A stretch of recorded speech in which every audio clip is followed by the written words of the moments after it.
The army has been deployed in Dunoon in Cape Town in a crime prevention operation. Here's the background. Since last week, there's been a number of violent protests sparked by an ongoing dispute between taxis and the city.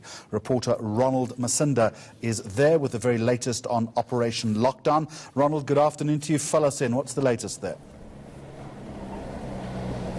A very good afternoon to you, Jeremy, from a much calmer Dunoon, a place really that has been gripped by ongoing protests that started off last week. I'm going to quickly step out of shot, Jeremy, just to give the viewers a sense of the aftermath of the actual strike action. Now, behind me, we are seeing a lot of littering. That is from a lot of the looted shops in the area. And also far to my left, we are seeing a defunct and burnt down My City station.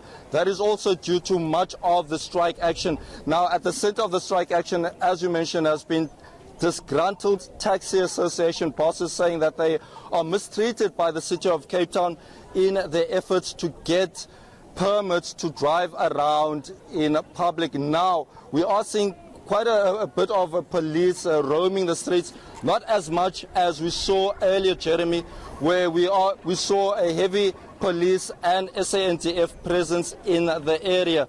I'm going to ask my colleague Asanda to pan back to me. And we also heard from various people on the ground, Jeremy. We spoke to the Taxi Association, as I mentioned earlier. We also spoke to the community leader. And we also managed to speak to the ward councillor of the area, who basically said, Jeremy, that, what has been said by the Taxi Association is warranted. Let's take a listen to what he had to say.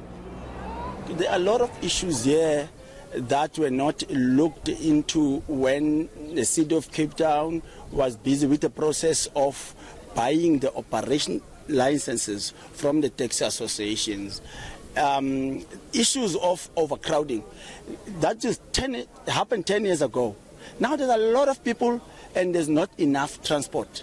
Buses are not enough, which is My City buses, are not enough to transport people.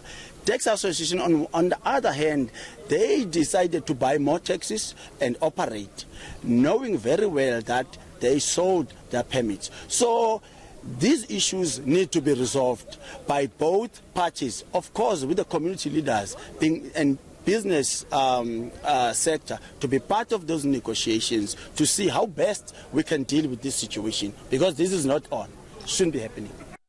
All right, so Ronald Masinda in Dunoon, what plans then are on the table to try and resolve this situation?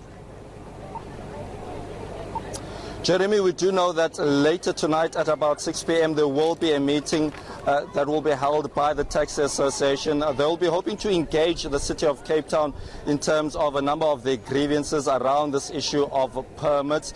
And also, Jeremy, I have to point out that the Taxi Association are not taking any ownership to the malicious damage to property here. They are saying that criminals actually saw this as an opportunity to do their own criminal activity. The Taxi Association went on to say that they are suffering as much as people are suffering on a day-to-day basis. They are saying that their taxis have not been running since last week, Thursday. We will be at that meeting later tonight and we'll certainly bring the viewers much more details as the story unfolds. Ronald Masinda in Dunoon in Cape Town. Let's bring